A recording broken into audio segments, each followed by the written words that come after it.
Historia de la filosofía, por Nicolás Abagnano, volumen 1, 46, parte primera, Filosofía Antigua, capítulo 9, Platón, 42, la vida y el ideal político de Platón. Platón nació en Atenas, el 428 a.C., de familia de antigua nobleza que descendía de Solón por parte de madre y del rey Codro por parte de padre. Se sabe poco de su educación. Según Aristóteles, ya desde joven se familiarizó con Cratilo, discípulo de Heráclito, y por lo tanto con la doctrina heraclitea. Según Diógenes Laercio, escribió composiciones éticas, líricas y trágicas, que después quemó. Pero esta noticia, aunque verosímil, no puede darse por segura. A los 20 años empezó su trato con Sócrates y hasta el 399, año de la muerte de éste, se contó entre sus discípulos. Este año señala también una fecha decisiva en la vida de Platón. La Cana 7, que al reconocerse su autenticidad se ha convertido en el documento fundamental para la reconstrucción no sólo de la biografía, sino de la personalidad misma de Platón, nos permite echar una mirada sobre los intereses espirituales que dominaron esta primera parte de su vida. Cuando joven, pensaba dedicarse a la vida política. El régimen de los 30 tiranos, entre los cuales contaba con parientes y amigos, le invitó a participar en el gobierno. Pero las esperanzas que Platón concibiera respecto a la obra de aquellos se disolvieron en la desilusión. Los tiranos hicieron echar de menos, con sus violencias, el antiguo orden de cosas.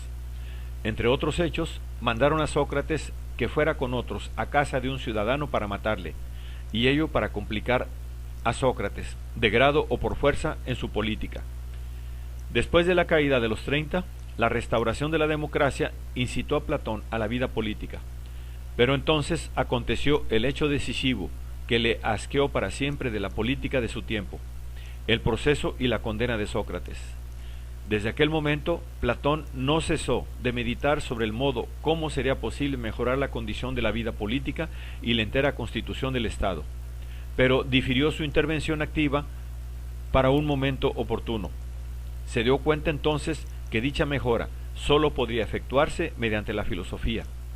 Vi que el género humano no llegaría nunca a libertarse del mal si, primeramente, no alcanzaban el poder los verdaderos filósofos, o los rectores del Estado no se convertían por azar divino en verdaderos filósofos. De las experiencias políticas de su juventud, experiencias de espectador y no de actor, sacó Platón, pues, el pensamiento que había de inspirar toda su obra. Sólo la filosofía puede realizar una comunidad humana fundada en la justicia.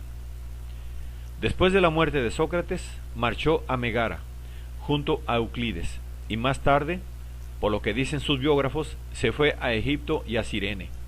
Nada sabemos de estos viajes, de los cuales nada dice la carta 7. No son, empero, inverosímiles, y el viaje a Egipto puede ser considerado como probable en los diálogos. Su primer viaje seguro, que es también el primer acontecimiento importante de su vida exterior, es el que hizo a Italia meridional. Conoció, en tal ocasión, a las comunidades pitagóricas, sobre todo por conducto de su amigo Arquitas, señor de Tarento. Y en Siracusa trabó amistad con Dion, tío de Dionisio el joven.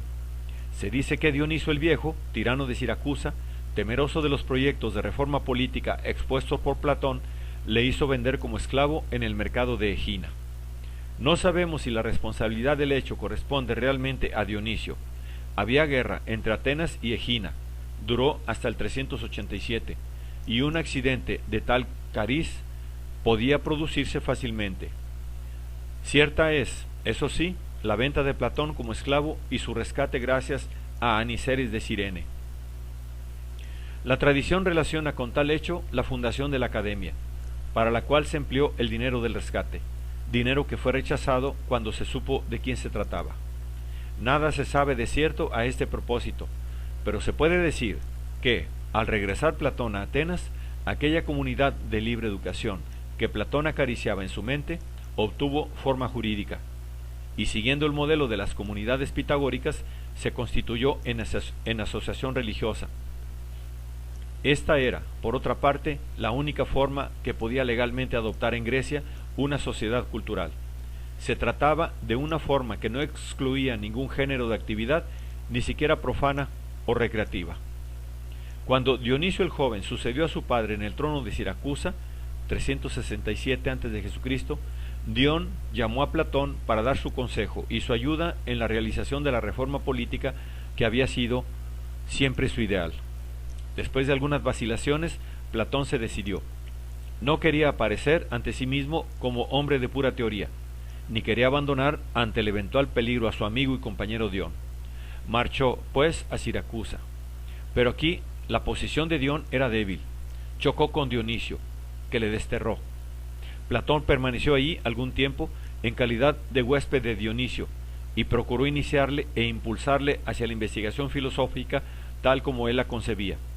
Pero Dionisio era el tipo de aficionado presuntuoso y, por otra parte, estaba distraído por las preocupaciones políticas. Platón regresó desilusionado a Atenas, pero, después de algunos años, Dionisio le llamó insistentemente a su corte. Empujado por el mismo Dion, que se encontraba en Atenas y esperaba obtener del tirano, gracias a la intercesión de Platón, la revocación del destierro, Platón se decidió a este tercer viaje y partió en el 361. El resultado fue desastroso. No consiguió ejercer ninguna influencia sobre Dionisio, que no soportó la prueba de su enseñanza y acabó por retenerle casi como prisionero, primeramente con presiones morales, amenazando con confiscar los bienes de Dion, y después haciendo rodear su palacio por mercenarios. Quiso, sin embargo, salvar las apariencias mostrando que continuaba en relaciones con Platón y le dejó marchar cuando Arquitas de Tarento envió una galera con una embajada. Así fue liberado Platón.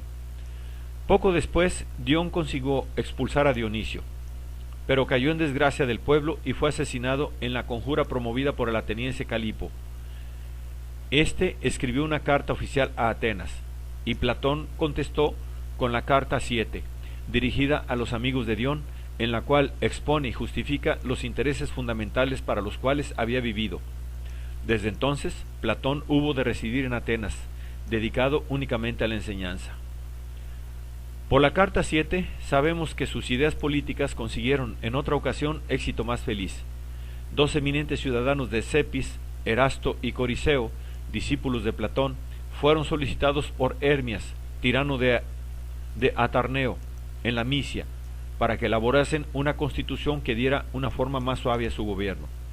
Esta constitución fue puesta en vigor y ganó a Hermias las simpatías de las poblaciones de la costa eólica, tanto que algunos territorios se les sometieron espontáneamente. Hermias honró a sus amigos cediéndoles la ciudad de Aso y constituyó, con los dos platónicos, una pequeña comunidad filosófica, cuyo lejano numen tutelar era Platón. Ello explica por qué, después de la muerte de Platón, Aristóteles se trasladó enseguida a Aso. Platón murió en el 347 a los 81 años. Un papiro de Herculano, recientemente descubierto, nos ofrece la descripción de las últimas horas del filósofo. La última visita que recibió fue la de un caldeo. Una mujer tracia estaba tocando y se equivocó con el tiempo. Platón, que ya tenía fiebre, hizo al huésped una señal con el dedo. El caldeo observó cortésmente que sólo los griegos entendían de medida y de ritmo. Durante la noche siguiente, la fiebre se agravó y tal vez aquella misma noche murió Platón.